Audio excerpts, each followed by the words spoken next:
Bienvenue dans cette nouvelle vidéo. Aujourd'hui, on se fait une sélection de 15 montres cadran orange. Et tu ne peux pas savoir comment j'ai galéré à faire cette vidéo. Je pensais que le cadran orange, pour avoir la Seiko en tête, était énormément répandu. J'ai essayé de prendre des modèles qu'on trouve encore en ligne, pas du modèle d'occasion et tout, où là vous avez un choix indéfini, mais sur du modèle en ce moment, en ayant fouillé un peu sur internet, en prenant des marques claquées, pas chères, pour voilà, faire plaisir à ceux qui regardent uniquement le design et qui s'en foutent de ce qu'il y a dedans, et monter sur des pièces à plusieurs milliers d'euros. Donc là vous allez avoir de la qualité, mais sincèrement je pensais qu'il allait avoir plus de maisons horlogères qui allaient faire du cadran orange. Je vous ai fait une sélection de 15 pièces, il y en a pour tous les goûts, pour tous les budgets. C'est parti. Donc là on se retrouve sur mon ordi, on est sur du Timex en affichage digital. Vous êtes sur un très beau cadran gold, mais voilà, on est à 70 euros. Un pseudo cadran orange, parce que comme moi sur du digital, vous avez le digital derrière. On va être sur la gamme de la Casio qui va même être un petit peu plus cher. La Casio, vous êtes à 50 euros, vous êtes 20 euros moins cher, mais je pense sincèrement qu'aujourd'hui on ne fera pas meilleur rapport qualité-prix qu'une Casio.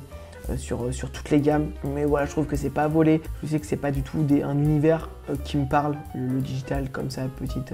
Même si le mélange gold orange, ça va, il passe.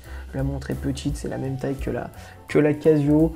Donc voilà, 70 euros si tu kiffes. À chaque fois, tu connais le concept. Je mets tous les liens en description. On passe chez Swatch maintenant. La montre est tout simplement hideuse, mais on a un concept à respecter, les amis. Et il faut plaire à tout le monde. Je défie quiconque de mettre un commentaire, me dire qu'il kiffe cette marque, qu'il kiffe cette montre et même qu'il la porte tous les jours. Si on a un mec qui porte cette montre, qu'il mette en commentaire, parce que je la trouve pas belle. Honnêtement, je la trouve vraiment pas belle. Je suis désolé. Après, encore une fois, c'est les goûts, les couleurs. Ça se trouve, c'est moi qui me plante et je vais représenter 3% des gens. Mais je la trouve vraiment pas fun, la montre. Honnêtement, 85 euros, ça fait jouer pour enfants. Après, je peux comprendre le délire, hein. Le délire couleur, ce genre de choses. Mais non, je suis vraiment pas fan. Je suis toujours, comment dire, intéressé à avoir vos avis. Donc, n'hésite pas si toi, tu la kiffes. Rentrons dans un débat, il n'y a aucun souci. En plus, si on regarde ensemble, on est sur du 41 mm, donc si vous avez des petits poignets, vous portez un parpaing orange au poignet, donc non, c'est bon, ça dégage. Mais voilà, le but, c'est de plaire à tout le monde. On a quand même une contrainte de budget. Comme je vous ai dit, dans des budgets, vous êtes sur du quartz. Il n'y a pas énormément de cadrans orange. Et je sais, honnêtement, je fais cette vidéo parce que j'ai eu beaucoup de commentaires qui me disaient, voilà, fais un cadran orange. On avait fait, ça va s'afficher en haut à gauche ou à droite, les cadrans bleus, bleu Tiffany. D'ailleurs, je porte une Alba, marque que j'affectionne énormément. J'ai fait aussi un unboxing sur la chaîne. Vous êtes sur du bleu Tiffany. C'est une pièce qui coûte 160 euros que j'avais eu sur le marché de la seconde main, beaucoup moins cher que ça. Dérive de Seiko, je connaissais pas du tout cette marque parce que je voulais un cadran turquoise et je me dis pourquoi pas prendre un cadran orange, parce que vous allez voir dans la suite de la vidéo, j'adore la Seiko. Je me dis si j'ai pas 450 euros, qu'est-ce que je peux avoir pour moins cher? C'est compliqué de trouver. On passe chez G-Shock. Alors je n'aime pas du tout G-Shock. Mais je respecte tous les gens qui en parlent, cette pièce est magnifique, même si je trouve que le orange tire un peu sur du marron. G-Shock, honnêtement, énormément de gens portent des G-Shock, c'est fou en ce moment, tout ce qui peut se passer autour de la G-Shock. On est sur une bonne pièce, on est sur Casio, bien évidemment. Donc, si c'est ton DEL, on a 120 euros. Pour le coup, vraiment, le mélange blanc et orange, je trouve qu'il se marie plutôt pas mal. Donc ça, c'est assez cool. Mais voilà, pour moi, le défaut aujourd'hui de la G-Shock, ça va être vraiment sa taille, ouais, 43 mm quasiment. Après, voilà, on n'est pas sur quelque chose qui va être classe, qui est fait pour être classe, la G-Shock. On est vraiment sur la montre d'aventurier, la montre de randonnée. Même si je vois beaucoup de gens en porter au travail, ce genre de choses, et je respecte énormément.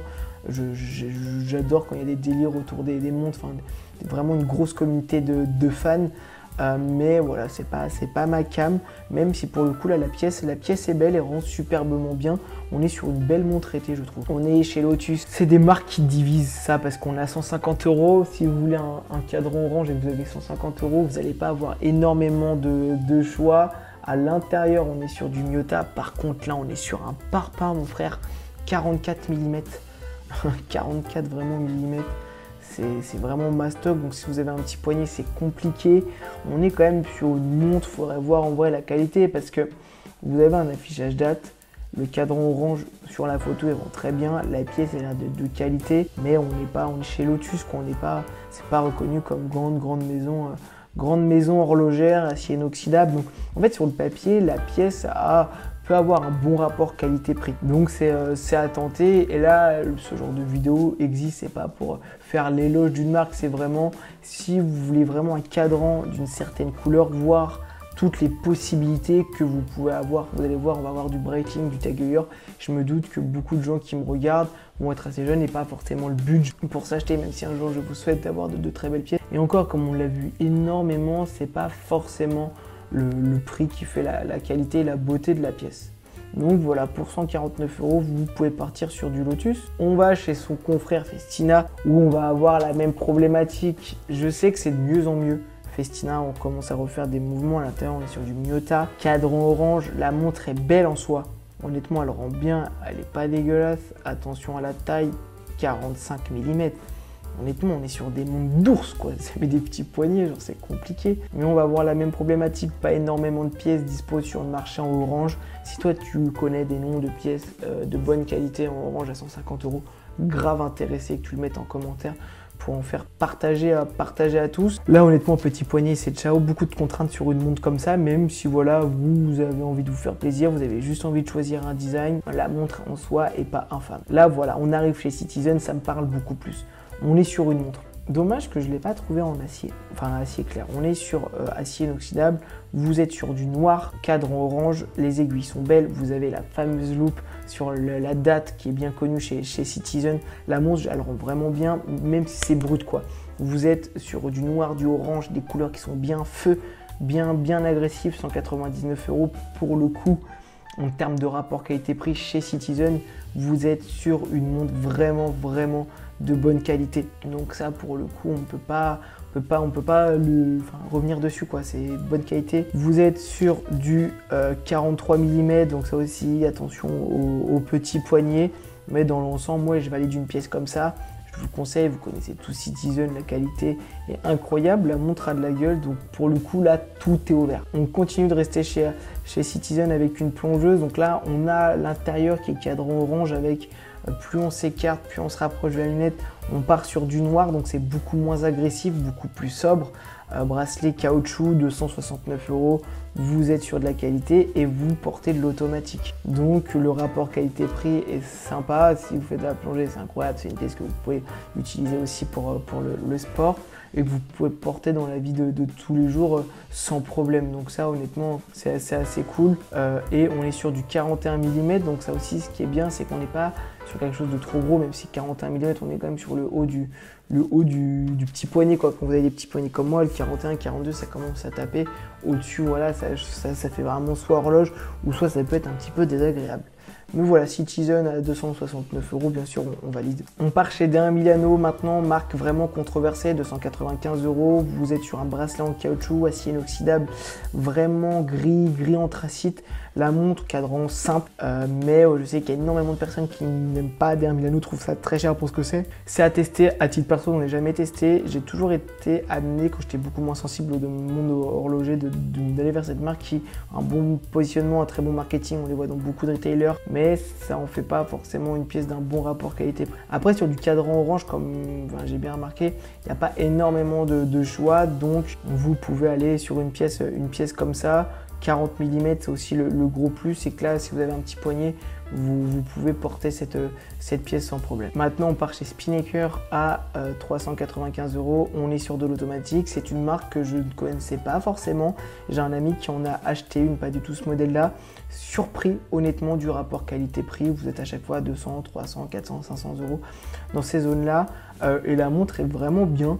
Pour le coup, le cadran, je le trouve vraiment incroyable. Le boîtier est cool. Vous avez des petits côtés bleus. J'aime trop ce mélange orange et bleu, je trouve que ça rend superbement bien, un affichage date. Petit bémol, si on prend mon cas, on va être sur du 44 mm, donc si vous avez un petit poignet, attention, ça peut être dérangeant, vous êtes sur des pièces comme ça en acier qui peuvent être un peu lourdes en fin de journée. Je sais quoi, je préfère à titre perso des petits poignets, petit cadran ou 40, 41. Mais voilà, ça reste un détail, ça reste aussi un choix personnel. Je sais que certaines personnes s'en foutent un petit peu. Voilà, si je peux me permettre de donner mon avis, mais en soi, la pièce, je la trouve vraiment bien. Je pense qu'on va être sur la pièce la plus connue la Seiko 5 Sport, le rapport qualité-prix incroyable, automatique, vous êtes à 490 €. C'est d'ailleurs cette pièce qui m'a donné envie de faire cette vidéo parce que je réfléchissais à me l'acheter, ce que j'aime énormément, beau bracelet jubilé, la pièce est vraiment bien, 43, ouais, 42,5 en termes de millimètres, elle coche vraiment beaucoup de cases positives et je me dis pourquoi est-ce qu'il y a des alternatives moins chères, et c'est comme ça qu'on en est venu, et aussi après 2-3 commentaires. Parce que je parle beaucoup de cette pièce que je trouve vraiment sympa. Là, vous avez un bon rapport qualité-prix. Ça aussi, je pense que c'est assez personnel sur les goûts et les couleurs, mais j'aime énormément les petites loupes sur la date. Ça rend vraiment bien, ça finit bien à la montre. Ça donne un petit côté assez sympa. Vous avez pareil sur la Citizen Tsunoya. D'ailleurs, je suis choqué que Tsunoya n'est pas Tsuyosa, pardon, je galère toujours à la dire, n'est pas sorti en orange. Vous avez beaucoup de coloris, vous n'avez pas du orange, vous avez du jaune, vous avez du vert, vous avez du bleu, du blanc, du noir. Mais dommage qu'elle n'ait pas été sortie en orange parce que je pense que ça se trouve j'ai une grosse connerie, elle est sortie, mais quand je tourne la vidéo, c'est pas sorti. Ou je suis vraiment mauvais, ça aussi ça me choque parce que je suis vraiment mauvais parfois. Mais non, j'en ai pas vu. Et c'est dommage parce que la montre ferait plus rien si on restait vraiment dans les 300 € en automatique, le rapport qualité-prix. Mais là voilà, 490, Seiko 5, vous êtes sur une pièce vraiment de très bonne qualité. Maintenant, par chez Maurice Lacroix, marque suisse, marque où voilà, c'est une marque qu'on parle très peu sur cette chaîne. La pièce est bien finie, vous êtes sur un bracelet silicone en 40 mm, je trouve la pièce très belle.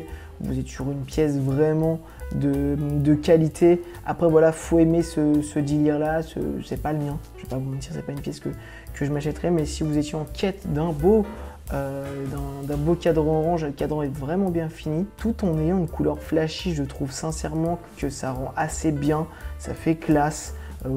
Un mec un peu extravagant peut la porter avec un costard, ça me choquerait pas honnêtement. Après, toujours avoir en vrai, si tu es propriétaire d'une belle Maurice Lacroix, n'hésite pas à nous faire part de ton expérience. Alors, en faisant mes recherches, on me vend cette magnifique Yema automatique. Tout le monde connaît mon amour pour Yema, je vais pas la répéter à chaque vidéo, mais 890 €, on le vend comme un cadran orange, même si je n'ai pas vu la Urban Traveler en vrai.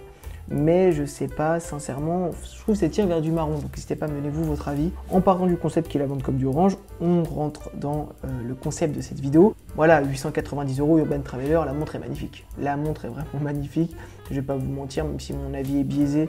En plus, on est sur du 39 mm, donc clairement, vous êtes un petit poignet, montre fine, hop, tout coche. Yema, très bonne marque.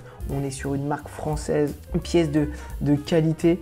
Donc voilà, si demain je devais acheter un cadran orange sans limite de budget, j'irais sur cette montre sans hésiter que j'aime énormément. Et si je peux faire un peu de pub, tiens, j'aime énormément le cadran blanc comme ça, glacial, il est incroyable. Et le bleu rend très bien aussi. Voilà, instant pub, c'est fait, Yema, je vous aime. Je déconne, mais voilà, vous avez quand même une belle pièce bien finie, c'est sobre. Donc honnêtement, voilà, vous pouvez foncer les yeux fermés sur une pièce comme ça. On part chez une autre marque suisse, ZRC. Là, on tape, hein, on arrive sur de la grosse horlogerie, 2990 €.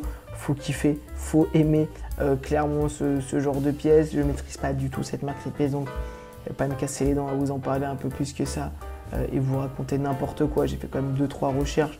Bien sûr qu'on est sur de l'automatique, mais si on reste focalisé sur le design, c'est pas un design qui me fait rêver, clairement, surtout au prix. Après, encore une fois, c'est toujours les goûts et les couleurs. On peut pas juger une pièce comme ça en disant que c'est de la merde, alors que derrière, on est sur une bonne manufacture avec des choses vraiment bien dedans. C'est encore une fois une question de goût et couleur. Il ne faut pas, comment dire, décrédibiliser le travail qui a été fourni dessus. C'est toujours, voilà, encore une fois, une question de goût, mais pas fan de cette pièce. Vous êtes sur du 41 mm. Donc là aussi, attention aux petits poignets, même si 41 mm, ça passe encore. On part chez Tagger maintenant, vous avez du budget, vous voulez faire kiffer. La montre, elle est automatique, magnifique, 3450 €, 43 mm. Dommage qu'elle ne soit pas en 37 ou en 39. Alors ça, c'est un petit plus, mais c'est la première fois que je vais sur le site de Tagger. Je trouve que vraiment avoir ce côté de la montre automatique qui glisse quand vous regardez votre produit, ça rend superbement bien. Clairement, vous avez un très bel affichage date à 6 h que je trouve aussi avec une petite loupe qui rend vraiment bien. Le cadran est vraiment sympa. Voilà, pas forcément besoin de vendre Tagger, tout le monde connaît cette marque qui est vraiment vraiment très bien. Et on termine chez Breitling, c'est une montre qu'on avait déjà vue dans une sélection à 5050 €. Vous avez exactement la même, cadran bleu Tiffany comme celle-ci, enfin pas de Breitling, hein, je parle juste du bleu Tiffany. Malheureusement je ne peux pas encore m'acheter de Breitling, mais un jour viendra. Mais voilà, vous êtes sur une montre très bien finie.